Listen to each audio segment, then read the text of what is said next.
Okay, that's turned on. Check, check. Can you hear me? Can you see me? Yeah. Yes. Okay, last week we looked at a short history of how English was formed.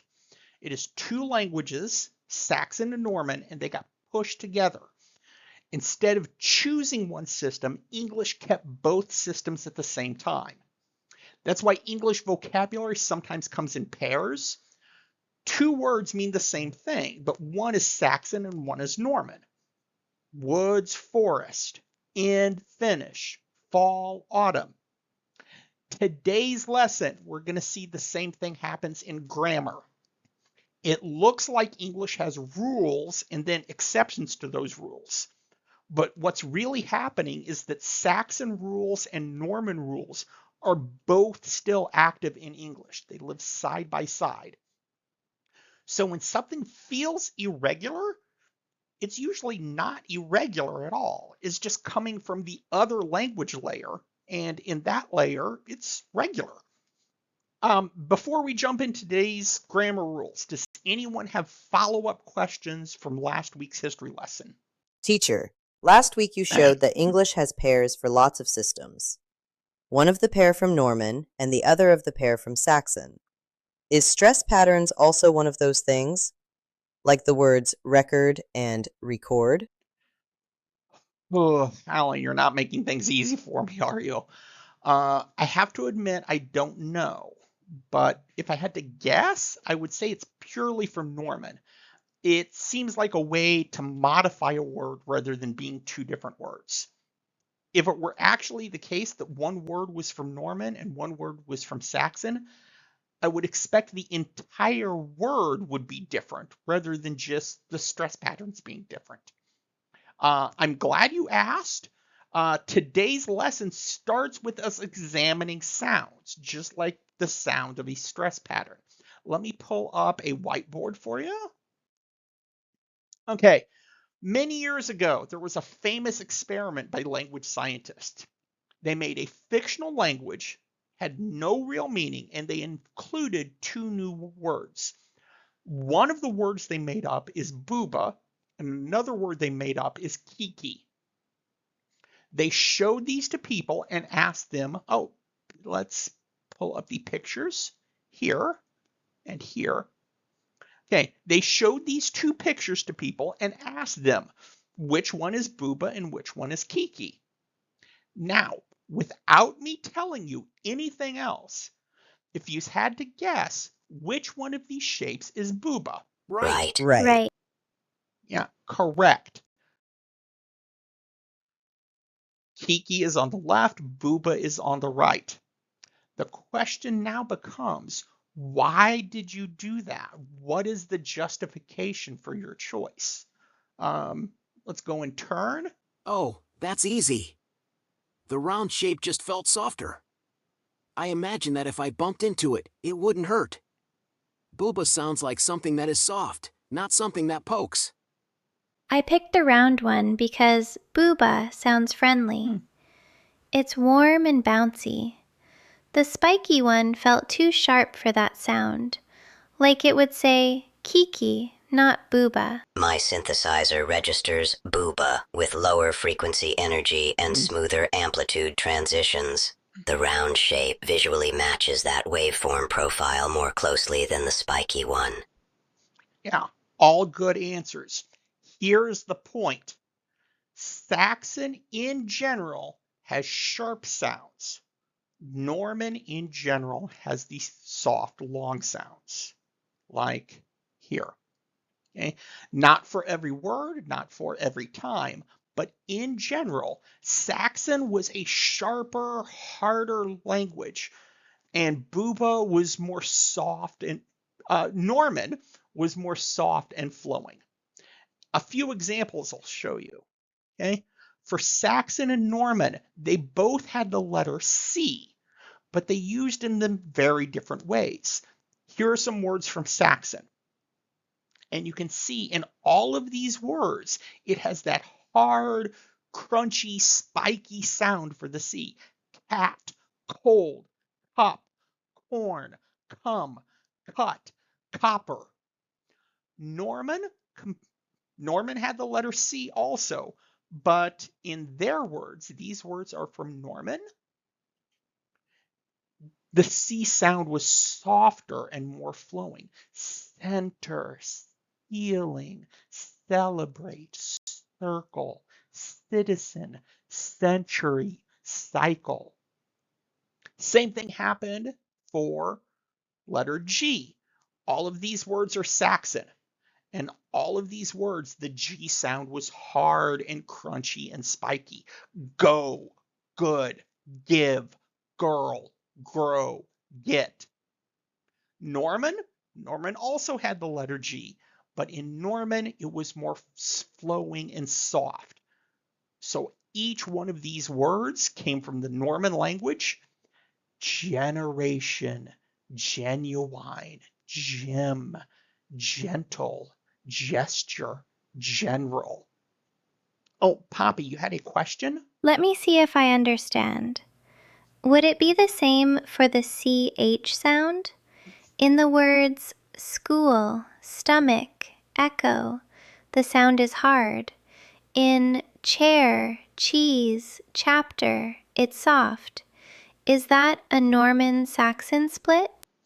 Yes, exactly. It is a Norman Saxon split. Actually, I almost put that in today's lesson, but I didn't want to get too complicated with sounds and spellings on why we have two letters to make that sound instead of just one letter. But yes, it is absolutely a Saxon Norman split. Um, Other things that were different between Norman and Saxon. Okay. The place where this really starts to matter is why your language changes a word for tense, plural, comparison, anything like that. In Norman, the soft part of the word, the vowel, that has to stay stable because that is what causes you to identify the word. That's what makes the word the word. So whenever you modify it, that has to live in a suffix. So apple, apples, duck, ducks. Norman mostly put a letter at the end or a sound at the end to change one word into a variation of that word. Saxon, on the other hand, Saxon, it's the opposite. The hard parts, the consonants, those stayed stable. That is what made the word identifiable as that word. So when you modify it, you modified the vowel part, like here. Man, men. Not anything added onto the end, but it's that vowel change. The middle part changed. Here, foot, feet. Okay. Norman added letters or added sounds to the end of the word for verbs. Talk, talked. Help, helped. This is how they modified a word, by adding things onto the end. Saxon, the opposite. Sing, sang. Run, ran.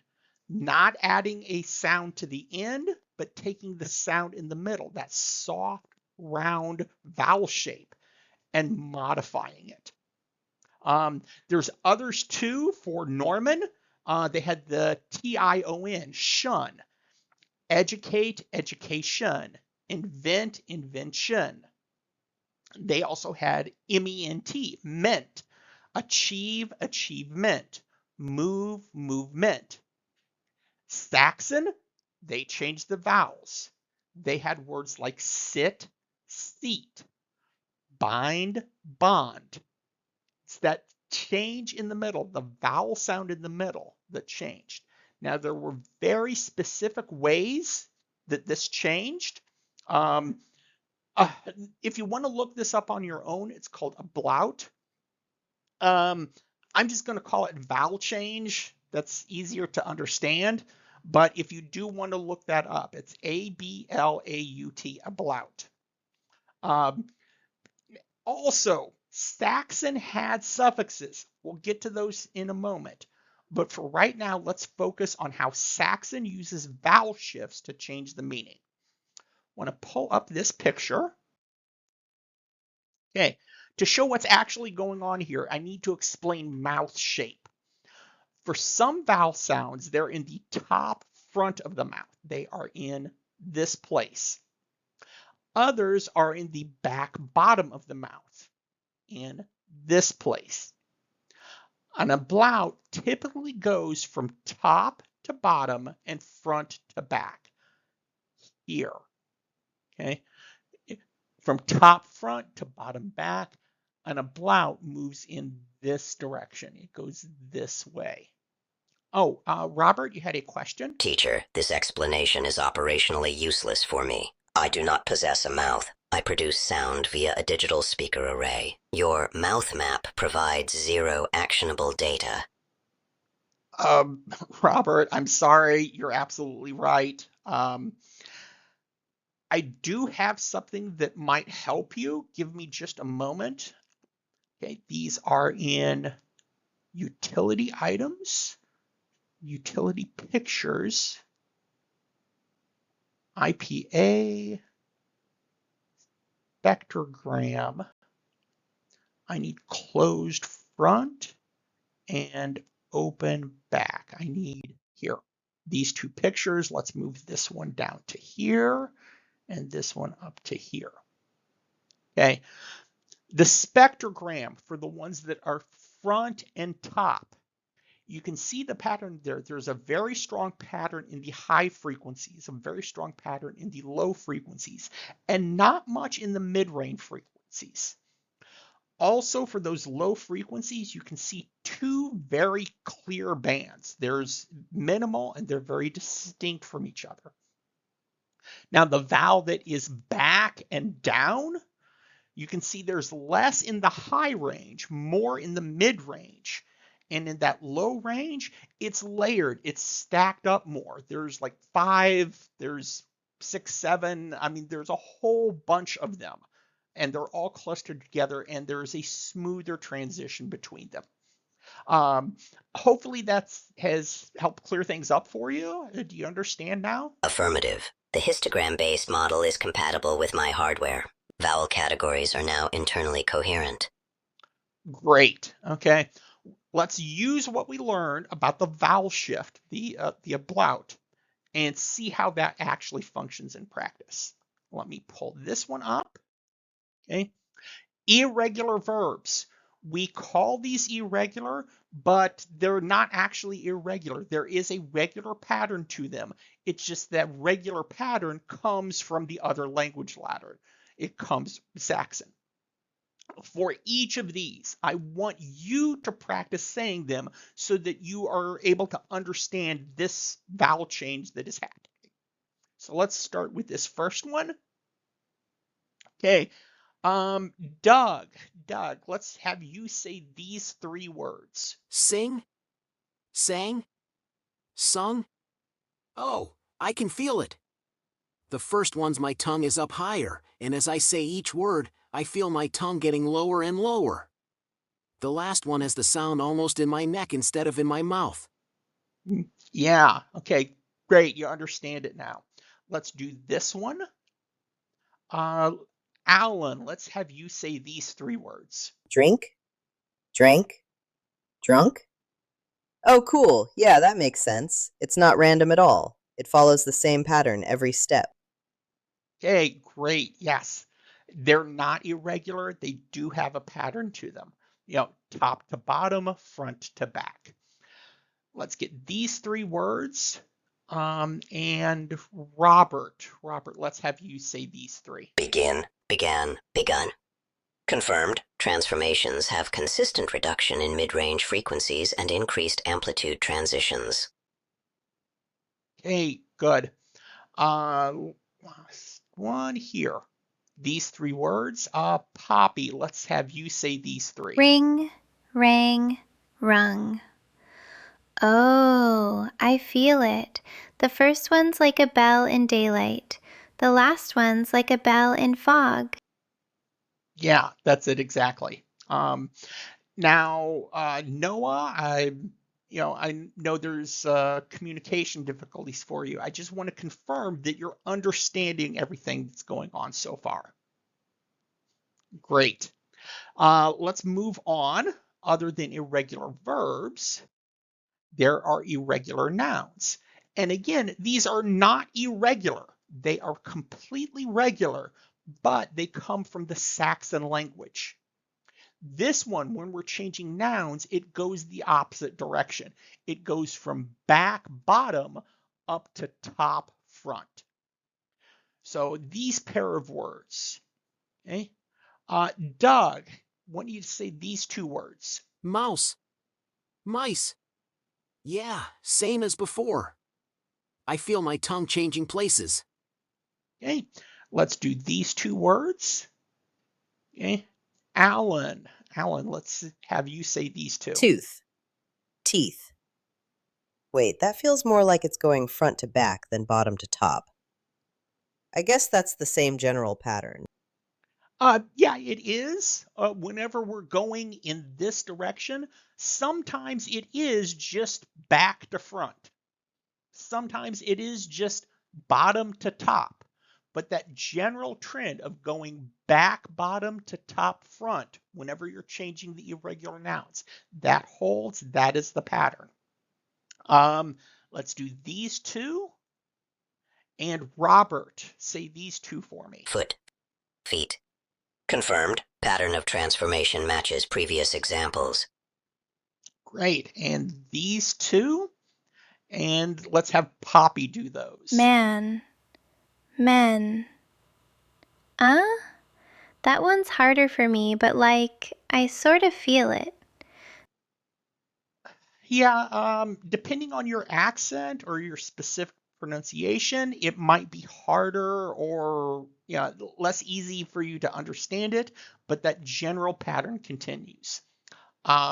Noah, just checking in with you, you're understanding everything so far, right? Thanks. Moving on, after regular nouns, I did say that Saxon had a suffix to it. So if we do the ablaut and the suffix together, that is another special pattern. Again, completely regular. Okay, heal, health. We have that sound change. E, heal, health. But in addition to that, we have the th sound added to the end. Here's another example. Deep, depth. E is up here, down here, deep, depth. It is the vowel change plus the th added to the end. Strong, strength, aw, strong, strength. This one, long, length, aw, okay. Norman almost always did word endings. That's how they changed a word. Saxon had that sound change, had the ablaut, and it also had a word ending also. This immediately leads to conflicts on the plus S sound. Okay, Saxon, they would do a plus S at the end of the word in order to mean many. Book, books, friend, friends, and so on. Norman also added the S sound at the end, but they had a different reason for it. Okay, that is possession. There is a cover on the book. I can talk about the book's cover. My friend has a shirt. I can talk about things belonging or possessed by him as saying the friend's shirt. Okay, Saxon had a plus S and Norman had a plus S, but they had two different meanings, two different rule systems for them. When the two languages were combined together, Norman and Saxon, Battle of Hastings 1066, that's when the languages started to come together and they kept both systems. Oh, Poppy? Oh, so that's why. Every other book I've read says the plus sound has two rules, but it's the other way around. It's not that one sound had two rules. It's that two rules ended up sharing just one sound. Exactly, Popley. English did not assign two meanings to one ending. Saxon speakers already had their plus S for possession, and Norman speakers already had their plus S for plural. When the two languages collided, their endings just happened to sound the same, so they were merged together in speech. The rules stayed different, only the shape became identical. Okay, we have a couple more here. Word order. Word order was also very important in Norman and Saxon. In Norman, we use the same word order regardless. Um, it is always the same pattern of the thing doing the action, then the action, and then what takes the action or receives the action. They're always in that pattern. It is 1, 2, 3. If you put the words in different order, it won't make sense. Bugs eat ducks. Well, that's, yeah, it is a valid sentence because you're having a noun, an action, and then another noun. But it's the opposite meaning from each other. This time, bugs are doing the action and ducks are receiving the action. If we change that around, eat ducks bug, eat bugs ducks, or any of the others, this just didn't make sense in the Norman language. It is very strict. It always is the thing that is doing the action, and then what is receiving the action. Wait! What about the sentence, bugs are eaten by ducks? That puts the ducks last, but the ducks are doing the action and not taking the action. Okay, this is going to be hard to explain. I know it doesn't feel like it, but when I say bugs are eaten by ducks, that actually is the word bugs that is doing the action. It may help to think that the action got reversed. When we add on the word are and when we add that n sound at the end, that changes the verb to the opposite of the verb. Now, we'll cover this kind of a sentence much, much later when we get to the advanced grammar course, but please know that still does follow the pattern. The thing doing the action itself, and then what is taking the action. That is the Norman system. It is unchangeable. Opposite way would be the Saxon word order. Okay, she loves him. In Saxon, I know this doesn't sound quite right in English, but in Saxon, you could move the words around any way that you like. Okay? When we do this, she loves him. We take the word he and we add this at the end. This is another suffix that the Saxon language had. You add plus m at the end of a word to show that it is taking the action. So since it's a completely different word, it doesn't matter where in the sentence it goes. You can say him loves she. Him, we know, is taking the action, not because of where it is in the sentence, but because it has that plus m on it. She, we know that is not taking the action because there's no plus m at the end. Okay, gradually down through the centuries, a lot of these plus m's have been lost, and we have completely lost that it had mobile word order. But that is important in Saxon, and when we get to pronouns, we'll see that more. That whenever you had the plus m at the end, you could change the words around any way that you like. The Norman system completely won out, though. Norman has a strict order. They have to go those three in that order. So that is the order that has been implemented in English.